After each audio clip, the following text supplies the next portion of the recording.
നമസ്കാരം സുഹൃത്തുക്കളെ, creative അസ്മാബിയൻസ് NS മാധവൻ്റെ തിരുത്തെന്നൊരു കഥ ചർച്ച ചെയ്യുകയാണ്. വളരെ മനോഹരമായി തന്നെ ഷിലിൻ പൊയ്യാറ തിരുത്തെന്നൊരു കഥ അവതരിപ്പിച്ചിട്ടുണ്ട്. NS മാധവനെ കുറിച്ച് പറയുകയാണെങ്കിൽ നമ്മളുടെ രാഷ്ട്രീയ അന്തരീക്ഷത്തിൽ, ഇന്ത്യയുടെ വർത്തമാനകാല രാഷ്ട്രീയ അന്തരീക്ഷത്തിൽ കഥകൾ കൊണ്ട് സമരം ചെയ്ത ഒരു വ്യക്തിയാണെന്ന് പറയാം. വലിയ പ്രതിസന്ധികൾ വരുമ്പോൾ ആ പ്രതിസന്ധികൾക്ക് ഉത്തരം കിട്ടാതെ വരുന്ന സമയത്ത് വളരെ കൃത്യമായിട്ടുള്ള നിലപാടുകൾ തൻ്റെ കഥയിലൂടെ വിളിച്ചു പറഞ്ഞ ഒരു മനുഷ്യനാണ് NS മാധവൻ. അദ്ദേഹത്തിൻ്റെ ഒട്ടനവധി കഥകൾ എടുത്ത് പരിശോധിച്ചാൽ നമുക്ക് എങ്ങനെയാണ് ഇന്ത്യൻ രാഷ്ട്രീയത്തിൻ്റെ പ്രതിസന്ധി ഘട്ടങ്ങളെ മറികടക്കാൻ നമുക്ക് ആ കഥകൾ കരുത്തു പകർന്നത് എന്ന് നമുക്ക് കൃത്യമായിട്ട് ബോധ്യപ്പെടും. മുമ്പേ ഒന്നൊരു കഥ ഇപ്പോൾ പോലും അതൊരു ചർച്ചയാകാനുള്ള കാരണം ഇന്ത്യയിലെ ഒരു പ്രത്യേക രാഷ്ട്രീയ കാലാവസ്ഥയിൽ എഴുതപ്പെട്ടൊരു കഥയാണ്. ആ രാഷ്ട്രീയ കാലാവസ്ഥ ഇന്നും തുടരുന്നതുകൊണ്ട് ആ കഥ വീണ്ടും അത് വളരെ പ്രസക്തമായിട്ട് വായിക്കപ്പെടുകയും ചർച്ച ചെയ്യപ്പെടുകയും ചെയ്യുകയാണ്. അതിന് സമാനമായിട്ടുള്ളൊരു കഥയാണ് തിരുത്ത് എന്നൊരു കഥ. 1992 ഡിസംബർ 6 ബാബരി മസ്ജിദ് തകർക്കപ്പെട്ട സമയത്ത് ഇന്ത്യയുടെ മതേതര മൂല്യങ്ങൾ ഇടിച്ചു തകർക്കപ്പെട്ട ഒരു ദിവസം. ഇന്ത്യയുടെ ചരിത്രത്തിൽ തന്നെ ഇന്ത്യയിൽ അതിജീവിക്കുന്ന മനുഷ്യരുടെ ചരിത്രം എടുത്തു പരിശോധിച്ചാൽ ഒരു കറുത്ത അടയാളമായിട്ട് നമ്മളുടെ അഭിമാനങ്ങൾക്ക് മീതെ, ആത്മാഭിമാനത്തിന് മീതെ ഒരു കറുത്ത ഒരു അടയാളമായിട്ട് നമുക്ക് കാണാവുന്ന ഒരു ദിവസമാണ് അന്നത്തെ ഡിസംബർ 6 എന്ന് പറയുന്നത്. അതൊരു മതവിഭാഗത്തിൻ്റെ ആരാധനാലയം തകർക്കപ്പെട്ടു എന്നതല്ല അതിൻ്റെ ഒരു വിഷയം. ഇന്ത്യക്ക് ഔദ്യോഗികമായിട്ടൊരു മതമില്ലെന്നും ഇന്ത്യയിൽ ജീവിക്കുന്ന മനുഷ്യർക്ക് ഏത് മതം വിശ്വസിക്കാനും അവരുടെ ആരാധനകൾ നടത്താനുള്ള ആരാധനാലയങ്ങൾ സംരക്ഷിക്കാനും ഒക്കെ തന്നെ ഭരണഘടന ശരിക്കും ഉറപ്പ് കൊടുക്കുന്നുണ്ട്. ഇന്ത്യയിൽ അധിവസിക്കുന്ന എല്ലാ ജനങ്ങൾക്കും അതിനെ സംരക്ഷിക്കാനുള്ള ഉത്തരവാദിത്തമുണ്ട് എന്നിരിക്കെ ഒരു ദിവസം ആ ഒരു വിഗ്രഹം ഒരു അമ്പലത്തിലേതാണെന്ന് തോന്നിപ്പിക്കും വിധം ഒരു വിഗ്രഹം ഒരു പള്ളിക്കകത്തേക്ക് കടത്തി വെക്കുകയും പിന്നീട് ഒരു തർക്കമന്ദിരമായിട്ട് പരിണമിക്കുകയും അത് കാലങ്ങളോളം വ്രണമായി മാറി അതിൻ്റെ പേരിൽ രാഷ്ട്രീയ മുതലെടുപ്പുകൾ നടത്താനായിട്ട് ചിലർ ശ്രമിക്കുകയും ഒക്കെ ചെയ്ത് ഇത് നമ്മളുടെ ഒരു തലമുറ കൃത്യമായിട്ട് നിരീക്ഷിച്ചിട്ടുള്ളതാണ്. അതിൻ്റെ പരിസമാപ്തിയിലേക്ക് എത്തുന്നത് 1992 ഡിസംബർ 6 അത് ഒരു സംഘം അക്രമികൾ ആയിട്ടുള്ള ഹൈന്ദവ ഭീകരർ ആ പള്ളി ബാബരി മസ്ജിദ് തകർക്കുന്നതോടുകൂടിയാണ്. അന്ന് വൈകുന്നേരത്തെ പത്രം ഓഫീസിലെ ചൂലിയാറ്റ് എന്ന ഒരു പത്രാധിപൻ്റെ ധർമ്മസങ്കടങ്ങളിലൂടെ വികസിക്കുന്ന ഒരു കഥയാണ് തിരുത്ത്. ചരിത്രത്തിൻ്റെ പ്രതിസന്ധികളിലൊക്കെ തന്നെ പനിച്ചു വിറച്ച് കിടന്നൊരു മനുഷ്യനാണ് ചൂലിയാറ്റ്. ഇന്ത്യക്ക് സ്വാതന്ത്ര്യം കിട്ടിയ ദിവസം, അതുപോലെ ഗാന്ധിജി കൊല്ലപ്പെട്ട ദിവസം. ഗാന്ധിജി കൊല്ലപ്പെടുന്നത് 103 ഡിഗ്രി പനിയിലാണെന്നാണ് പറയുന്നത്. ഇന്ത്യക്ക് സ്വാതന്ത്ര്യം കിട്ടുന്ന ദിവസം അയാൾക്ക് മലമ്പനി പിടിച്ചു കിടക്കുകയായിരുന്നു. അങ്ങനെ ചരിത്രത്തിൽ ഇന്ത്യൻ ചരിത്രത്തിൽ പ്രതിസന്ധികളുണ്ടായ ദിവസങ്ങളിലൊക്കെ തന്നെ പനി പിടിച്ചൊരു മനുഷ്യന് അന്ന് 1902 ഡിസംബർ 6 വൈകുന്നേരം ആമുഖ പത്രക്കുറിപ്പ് എഴുതേണ്ട ടൈറ്റിൽ എഴുതേണ്ട ചൂലിയാറ്റിന് പനി പിടിക്കുകയും ആ ജോലി മറ്റൊരാളെ ഏൽപ്പിച്ചിട്ട് വീട്ടിലേക്ക് തിരിച്ചു പോവുകയും ചെയ്യുന്ന ജൂലിയാറ്റിലൂടെയാണ് ആ കഥ വികസിക്കുന്നത്. കഥ വളരെ മനോഹരമായിട്ട് നിങ്ങളും കേട്ടിട്ടുണ്ടാവും. ഞാൻ അതിലേക്ക് കടക്കുന്നില്ല. അതിലെ 2 ചരിത്ര മുഹൂർത്തങ്ങളെ കുറിച്ച് പറയാം. ഒന്ന്, ഇക്ബാൽ എന്ന ഡോക്ടർ സുഹൃത്തിൻ്റെ വീട്ടിലേക്ക് ചെല്ലുമ്പോൾ ജൂലിയറ്റ് കടുത്ത പനിക്കുള്ള ഇഞ്ചക്ഷൻ എടുത്ത് പോരുമ്പോൾ അവിടുത്തെ മകൾ പറയുന്നുണ്ട്, അങ്കിൾ മാത്രമാണ് ഞങ്ങളോട് ബാബരി മസ്ജിദിനെ കുറിച്ച് സഹതാപം അർപ്പിക്കാഞ്ഞത്. എന്ന് വെച്ചാൽ അതുവരെ പലരും അവരെ സഹതാപം അറിയിക്കാൻ വരികയും ചിലർ അതിലൊരു ആനന്ദം കണ്ടെത്തുകയൊക്കെ ചെയ്തു. അപ്പോൾ അത്തരത്തിൽ വളരെ സങ്കടകരമായിരിക്കുന്ന ഒരു കുടുംബത്തിലേക്ക് കടന്നു വന്ന് അതിനെക്കുറിച്ചൊന്നും പറയാതെ ഒരു മനുഷ്യൻ ഇറങ്ങിപ്പോയപ്പോൾ അവർക്ക് അത്ഭുതമായി തോന്നി എന്നുള്ളതാണ്. ഇതാണ് അതിൻ്റെ ആ കഥയുടെ ഒരു ചരിത്ര മുഹൂർത്തം. ഇന്നലെ വരെ സുഹൃത്തായിരുന്ന ഒരാൾ തന്നെ ഒരു ഹിന്ദുവായും അവരോട് പരിഗണന കാട്ടി ഒരു ഹിന്ദുവായിട്ട് അറിയപ്പെടുന്നു. അങ്ങനെ ചരിത്രത്തിൽ ഹിന്ദുവും മുസൽമാനുമൊക്കെയായി നമ്മൾ ഓരോരുത്തരും മാറിയ ഒരു ദിവസത്തിൻ്റെ പേര് കൂടിയാണ് ഡിസംബർ 6. 1900 ഡിസംബർ 6 ബാബരി മസ്ജിദ് തകർക്കപ്പെട്ട ദിവസം. ഇന്ത്യ നെടുകെ പിളർന്ന് മതത്തിൻ്റെ പേരിൽ 2 തീർന്ന ദിവസം.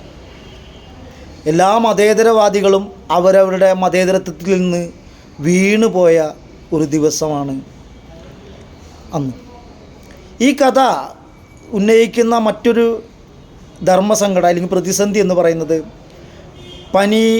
പനി മാറാൻ ഇഞ്ചക്ഷൻ എടുത്ത് അല്പം കുറവ് വന്നപ്പോൾ തിരിച്ച് പത്രോഫീസിലേക്ക് തിരിച്ചു വന്ന ജൂലിയറ്റ് തൻ്റെ പത്രത്തിലെ പിറ്റേ ദിവസം വരാനിരിക്കുന്ന പത്രത്തിലെ ടൈറ്റിൽ തർക്കമന്ദിരം തകർക്കപ്പെട്ടു എന്നതാണ്.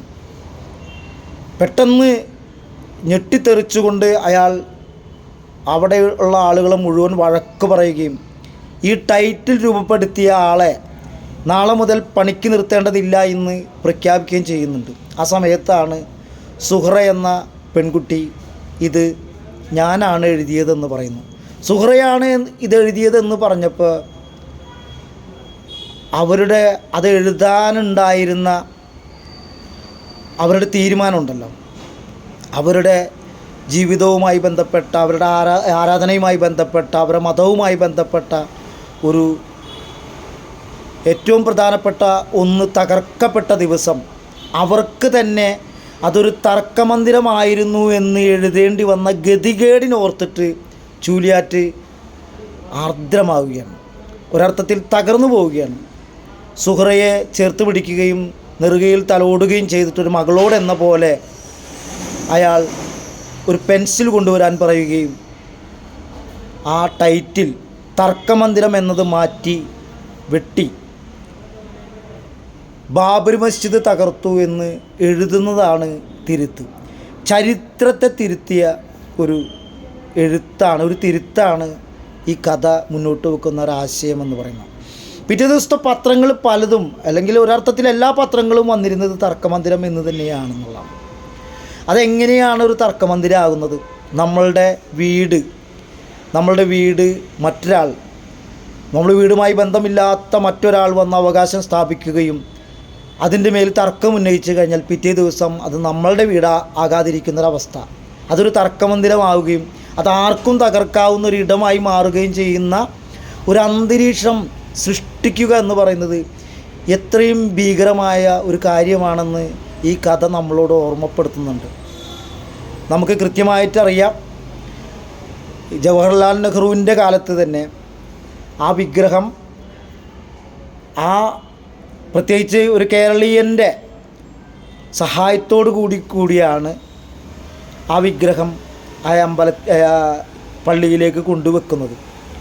ഇതറിഞ്ഞ ജവഹർലാൽ നെഹ്റു പറയുന്നുണ്ട്, അത് അപ്പം തന്നെ എടുത്ത് സരയൂ നദിയിൽ ഒഴുക്കാൻ പറയുന്നുണ്ട്.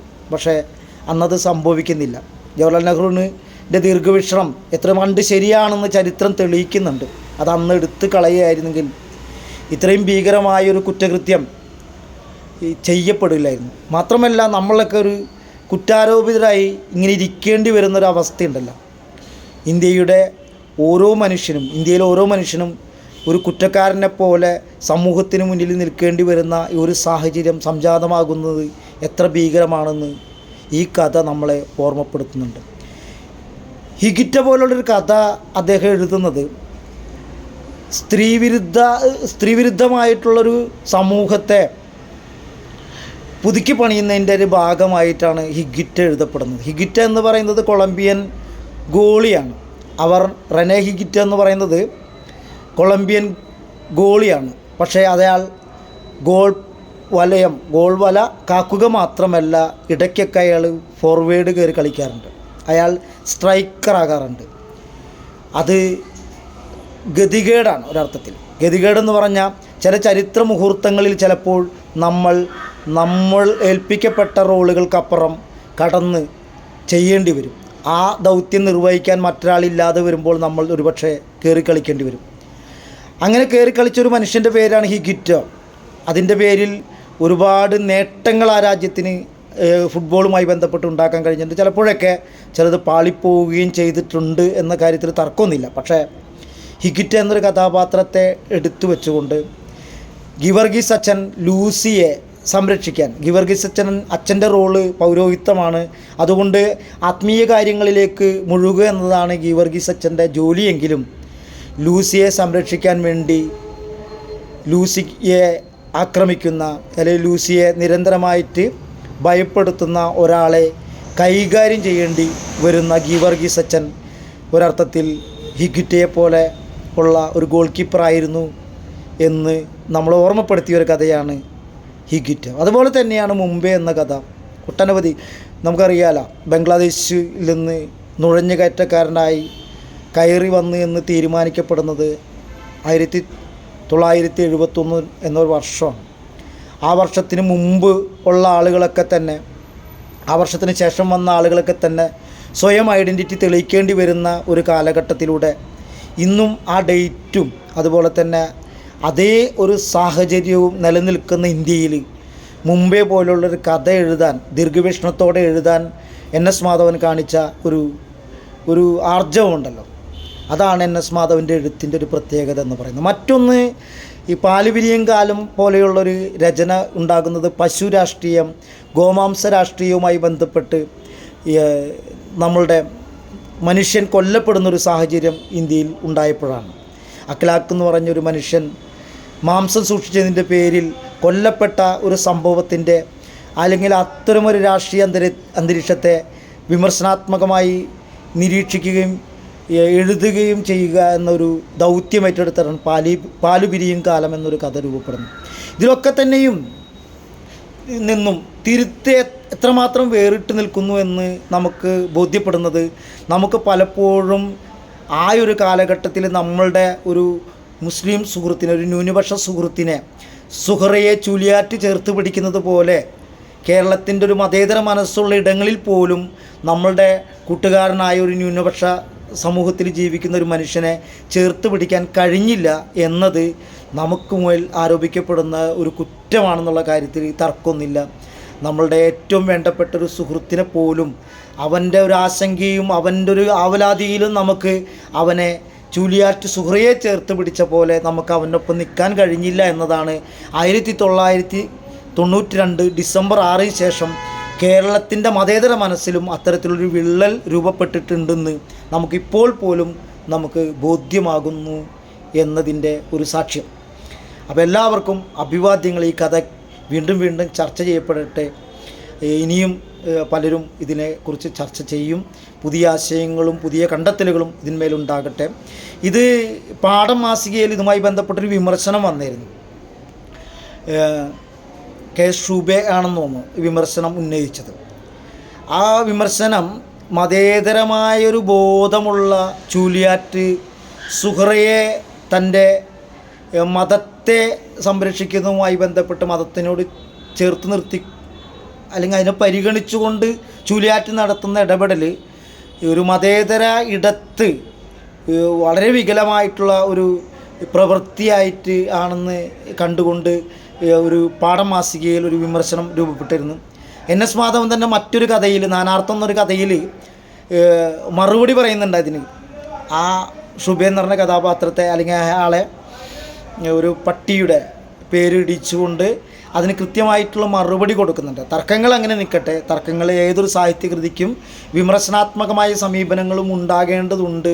അതും കൂടി ഈ ചർച്ചയിൽ സംഭവിക്കണം എന്ന് മാത്രം പറഞ്ഞുകൊണ്ട് എല്ലാവർക്കും അഭിവാദ്യങ്ങൾ.